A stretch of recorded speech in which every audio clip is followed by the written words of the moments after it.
Assalomu alaykum hurmatli tinglovchilar. Tanlov o'quv modulimiz bo'yicha navbatdagi video mashg'ulotimizni boshlaymiz. Mavzumiz Perlis o'qish savodxonligi bo'yicha o'quvchilar bilimini baholash mezonlari deb nomlanadi. Demak, ushbu mavzumiz bo'yicha bugun sizlar bilan o'qish savodxonligi bo'yicha o'quvchilar bilimini baholashning mezonlariga, xususiyatlariga to'xtalamiz. Birinchi navbatda shunga alohida to'xtalib o'tishimiz kerakki, Perlis matnni o'qish va tushunish darajasini aniqlovchi xalqaro tadqiqot sifatida, dastur sifatida uning maqsadiga to'xtalib o'tishimiz lozim deb o'ylayman. Bunga albatta biz birinchi video mashg'ulotimizda ham atroflicha to'xtalib o'tgan edik va bugungi mavzumiz orqali ham birinchi mavzumizning mantiqiy davomi sifatida e'tirof etib ketishimiz kerak deb o'yladim va shundan kelib chiqqan holatda tadqiqotning maqsadi nimadan iborat? Turli xil ta'lim tizimidan iborat bo'lgan davlatlarda boshlang'ich maktab o'quvchilarining matnni o'qish va qabul qilish bo'yicha tayyorgarligi hamda o'quvchilarning har xil yutuqlarga erishishga sabab bo'luvchi ta'lim tizimidagi o'ziga xos xususiyatlarni aniqlash va baholashdan iborat ekanligini to'xtalib o'tishimiz kerak bo'ladi. Darhaqiqat Perlisda ishtirokchi mamlakatlarning o'ziga xos ta'lim tizimiga egaliklari, yutuqlari, kamchiliklarini alohida tahlil etishga yo'naltirilganligi bilan ajralib turishini e'tirof etishimiz kerak bo'ladi. Birinchi mashg'ulotimizda aytib o'tgan edikki, o'qish savodxonligi uning mazmun mohiyati nimadan iboratligini va bu ushbu mashg'ulotimizda ham shuni alohida ta'kidlab o'tishni joiz deb bildik. Xususan mana bu yerda o'qish savodxonligi borasida insonning matn shaklida berilgan ma'lumotni tushuna olishi, ularga reaksiya bera olish ko'nikmasi, o'qigan ma'lumotlardan o'z maqsadlari yo'lida foydalana olishi, bilim va imkoniyatlarini oshira olish layoqatiga egaligida namoyon bo'lishini ko'rishimiz mumkin bo'ladi. Biron bir matnni o'qish jarayonida bugun o'quvchining o'qish savodxonligini baholashda aynan shu berilgan ta'rif nuqtai nazaridan agar yondashilsa, bu yanada maqsadga muvofiq bo'ladi va o'ylaymizki, o'quvchilarda ham o'qish ko'nikmasini takomillashib borishiga, o'qish savodxonligining oshib borishiga alohida ahamiyat qaratiladi degan fikrni aytib o'tishimiz maqsadga muvofiq bo'lishini ko'rishimiz mumkin bo'ladi. Shundan kelib chiqqan holatda bugun biz o'qish darslarini tashkil etishda boshlang'ich ta'lim jarayonida o'quvchilarni o'qish savodxonligini shakllantirishga, rivojlantirishga alohida urg'u berib, shularni e'tibor berish maqsadga muvofiq bo'ladi va bu boshlang'ich ta'lim o'qituvchilarni oldida turgan, zimmasida turgan asosiy vazifalardan biri sifatida ham e'tirof etilsa maqsadga muvofiq bo'lardi. Bugun bizda bitta xalqaro tadqiqotlar nuqtai nazaridan aynan bizning tanlov fanimiz mavzusi bo'lganligi uchun ham bunga to'xtalib o'tishni lozim deb topdik. Ya'ni Perlis xalqaro tadqiqotlari, uning mazmun mohiyati, o'ziga xos jihatlari haqida gapira turib, bugun o'qituvchilarimizda, xususan boshlang'ich ta'lim o'qituvchilarimizda Perlis topshiriqlarini tuzish layoqati, ko'nikmasi shakllanmayotganligi yoki yetarli darajada emasligi kuzatilib qolyapti. Mana oshirish jarayonida bu narsani guvohi bo'lyapmiz yoki darslar, mashg'ulotlar, mahorat darslari jarayonida mana shu kamchiliklarni biz bevosita guvohi bo'lib qolyapmiz. Endi mana shu kamchiliklarni guvohi bo'lish bilan birgalikda yana bitta xususiyat bo'yicha o'quvchilarda yetarli emas deb ayta olamiz. Bilim, malaka, ko'nikmalar, ya'ni Perlis xalqaro tadqiqotlari bo'yicha baholash mezonlarida ancha murakkabliklar, tushunmovchiliklar mavjud hisoblanadi. Buni biz tanlov o'quv modulini o'tgan paytimizda kontakt sessiya darslarida sizlarga batafsil ma'lumot berishga harakat qilamiz va video mashg'ulotlarda ham mana shu jihatlarga alohida ahamiyat qaratish kerak deb o'ylaymiz. Perlis tadqiqotida ishlatiladigan matnlar uchun quyidagi mezonlar belgilangan. Birinchidan e'tibor bersangiz, mavzu, matn, til, mazmun, bog'liqlik va ketma-ketlik. Xo'sh, mavzu aynan nimaga e'tibor beriladi, qanday mavzularda bo'ladi, mana shu jarayon qanday amalga oshiriladi? Mavzu nuqtai nazaridan yondashadigan bo'lsak, bu yerda shu narsaga alohida to'xtalishimiz mumkinki, mavzu nuqtai nazaridan yondashganda biz o'quvchining yosh xususiyatlarini hisobga olgan holatda mavzuni shakllantirish maqsadga muvofiq bo'ladi. Biz tanlayotgan mavzu, uning murakkablik darajasi, uning yo'nalishi o'quvchiga o'sha shunday yo'nalishlarni bermog'i lozimki, ya'ni uning yosh xususiyatiga bevosita mos kelsin. Va aksincha bo'lsa, bunday bu Pirlis tadqiqotini amalga oshirish, topshirig'ini bajarish jarayonida o'quvchida bir qator ortiqcha yuklamalar olishga olib kelishi mumkin, qiyinchiliklar tug'dirishga olib kelishi mumkin bo'ladi. Shundan kelib chiqqan holatda, demak, mana mavzuga alohida e'tibor berish, uni tanlash, xususiyatlarini shakllantirishdek muhim jihat vazifa qilib berilgan. Matn turli ko'rinishlarda bo'lishi mumkin bo'ladi. Ya'ni biz tanlayotgan matn o'quvchining hayotiy tajribasi bilan o'zaro bog'liq bo'lsin. Bugungi kunda boshlang'ich sinfning 3-4-sinflarda, umuman olganda 1-sinfdan 4-sinfgacha boshlang'ich sinf o'quvchilariga beriladigan o'qish fanida kiritilgan matnlar o'quvchi uchun butunlay yangi emas va unga butunlay yangi bir qiyinchiliklarni yuzaga keltiradi deb aytmaymiz. Chunki o'quvchining hayotiy tajribasiga mos keluvchi matnlar.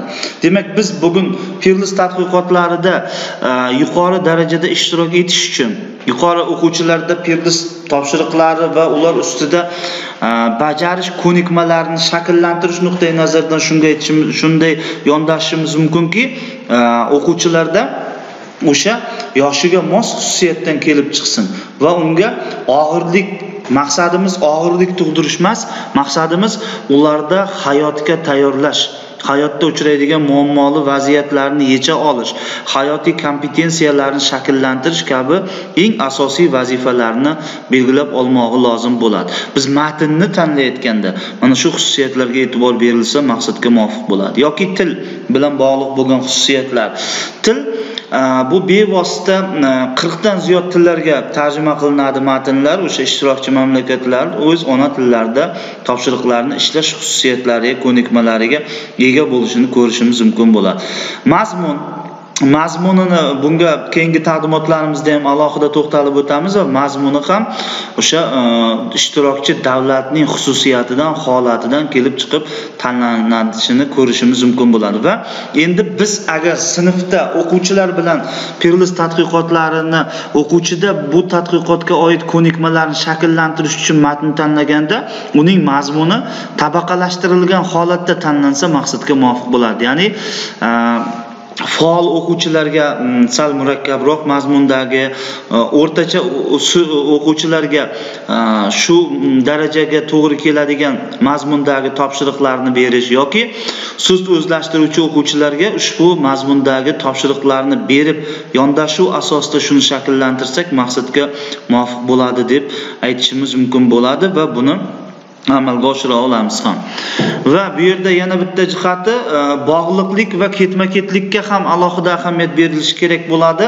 Ya'ni voqealar rivoji, bog'liqligi, ketma-ketligi bilan bog'liq bo'lgan xususiyatlarni shakllantirilsa maqsadga muvofiq bo'ladi deb o'ylaymiz va Pirlis tadqiqotlari bo'yicha o'quvchilarning tayyorgarlik darajasida saviyasi oshadi, ularda amaliy ko'nikmalar paydo bo'lish xususiyatlarini ham nazarda tutib aytib o'tishimiz maqsadga muvofiq bo'ladi deb ayta olishimiz mumkin bo'ladi.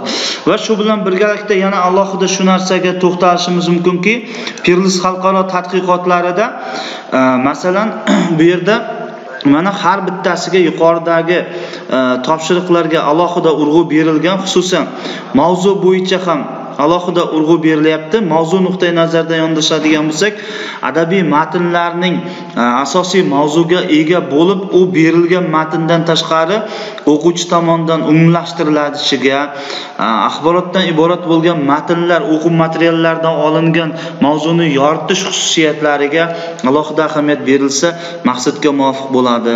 Va matn hajmi haqida yuqorida ham aytdik. Matn hajmi qarang, bu yerda 1000 ta so'zgacha bo'lishi maqsadga muvofiqligini kuzatishimiz mumkin bo'ladi.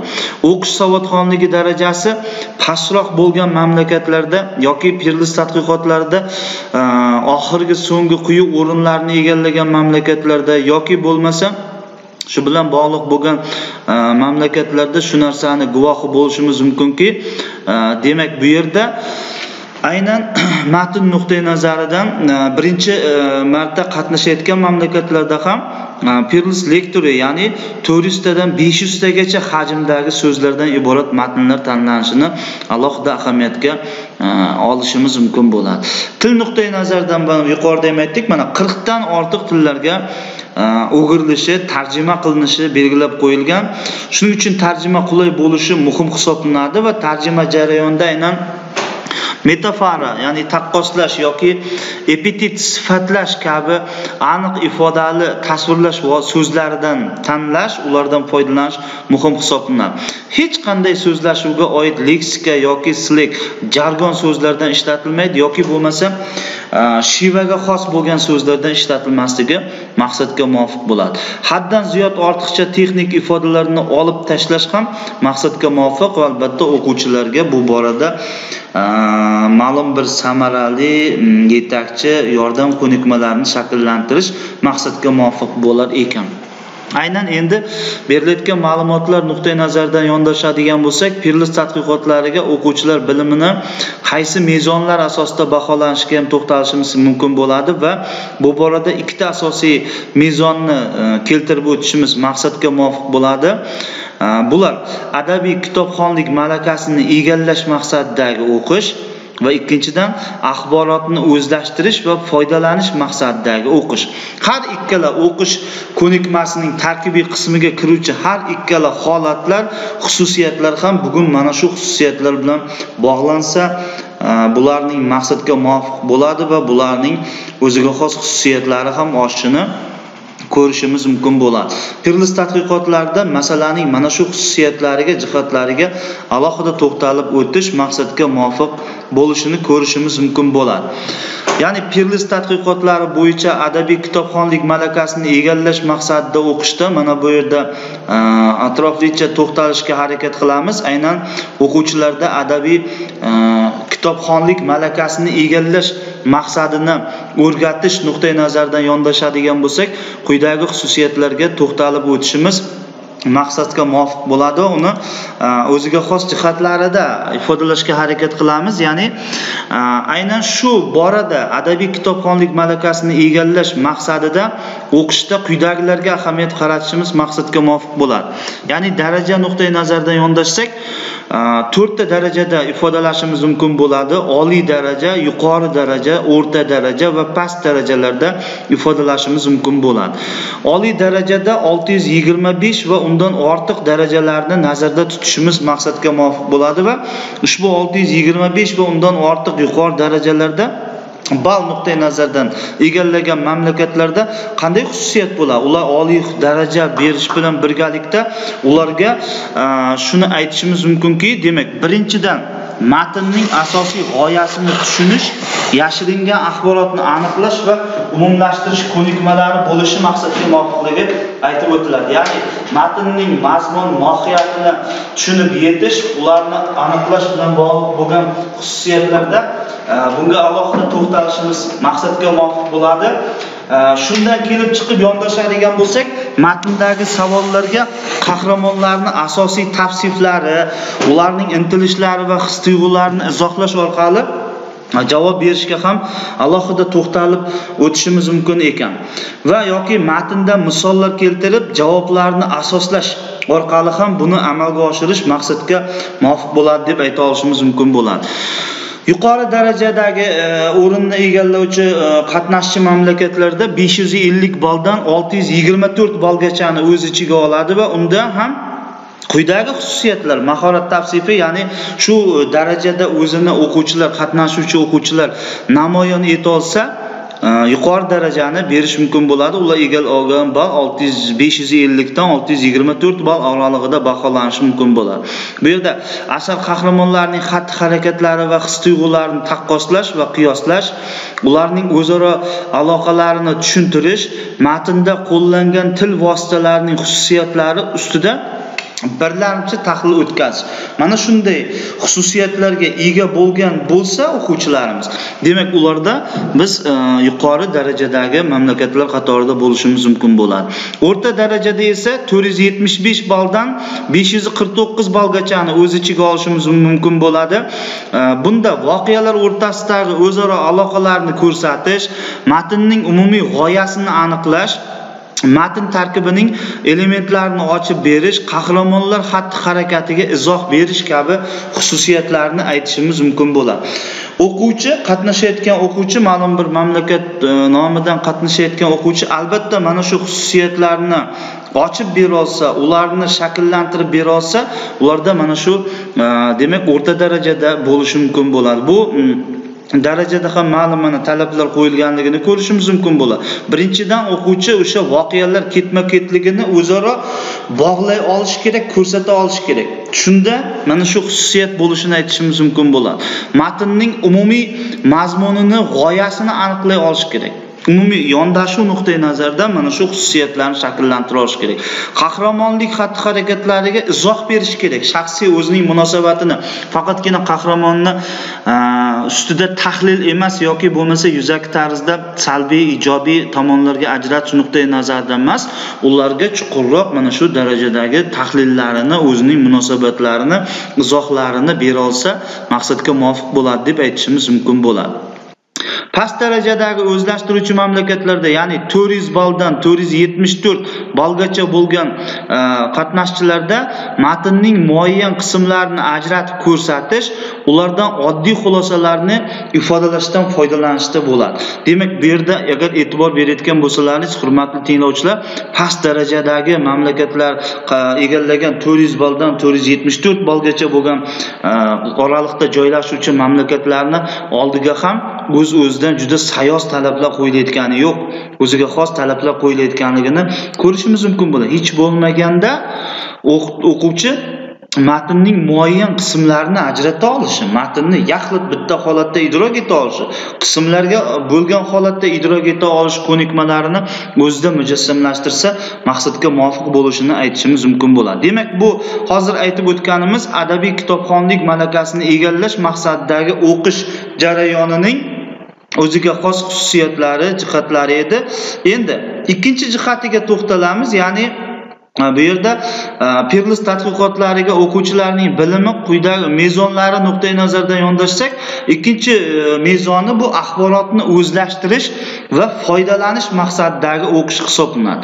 Axborotni o'zlashtirish va foydalanish maqsadida o'qish ham muhim ahamiyat kasb etishini aytib o'tishimiz kerak bo'ladi. Demak, o'quvchidan oldiga qo'yayotgan vazifa axborotni o'zlashtirib olish, unda amaliy faoliyatiga tatbiq etish, kompetensiya jarayonini shakllantirish bilan bog'liqligini ko'rishimiz mumkin bo'ladi. Aynan mana shu mezon bo'yicha baholashda bu borada ham 4 ta darajaga ajratilyapti. Ya'ni bu yerda oliy, yuqori, o'rta, past darajalar, balli va ballanish xususiyati adabiy kitobxonlik malakasini egallash maqsadidagi o'qish bilan deyarli bir xil ekanligini ko'rishimiz mumkin bo'ladi. Xo'sh, qanday holatda o'quvchilar past darajaga ajratiladi? Matnda keltirilgan dalillarni aniqlay olsa, tasvirlasa, kerakli axborotni o'zida mujassamlashtirgan gapni ajrata olsa, xulosalarni izohlay olish, olingan ma'lumotlardan foydalana olish ko'nikmasiga ega bo'lsa, ularda egallagan xususiyati 400 dan 474 ballgacha bo'ladi.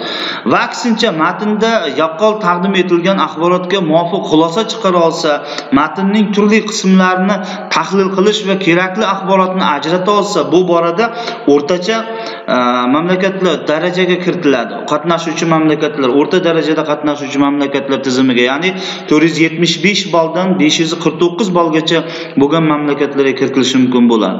Va qatnashuvchi mamlakat o'quvchilari matnda yashirin berilgan axborotni aniqlash, matndagi alohida gaplar o'rtasidagi mazmuniy aloqalar asosida xulosalarni ifodalash, matn mazmunini izohlab berish, turli tipdagi matnlardan foydalanish va alohida tavsiflarni bera olsa, bunday holatda yuqori darajadagi qatnashuvchi mamlakatlarga aylanishadi va ularda 550 dan 624 ballgachani tashkil etilishi mumkin bo'ladi. Va oliy darajada deb belgilashimiz mumkin bo'ladi, ya'ni 625 ball va undan yuqori bo'lgan ballarni to'playdi. Matnning turli qismlaridagi murakkab ma'lumotlarni anglab yetsa va uni asoslab bera olsa, matndagi ma'lumotlarni tushunish uchun aniq va noaniq elementlarni baholash va ahamiyatni tushuntira olsa va uchinchidan matnlar xaritalari, illyustratsiyalar, diagrammalar va rasmlar kiritilgan materiallar asosida turli matnlardagi ma'lumotlarni umumlashtira olsa, bunday qatnashuvchi mamlakatlarga oliy darajadagi mamlakatlar sifatida e'tirof etiladi va ularda ana shu xususiyatlar bo'lishini ko'rishimiz mumkin bo'ladi. Hurmatli tinglovchilar, ustozlar, bugun sizlarga ikkinchi amaliy mashg'ulotimiz orqali yetkazmoqchi bo'lgan ma'lumotlarimiz shulardan iborat edi. E'tiboringiz uchun rahmat.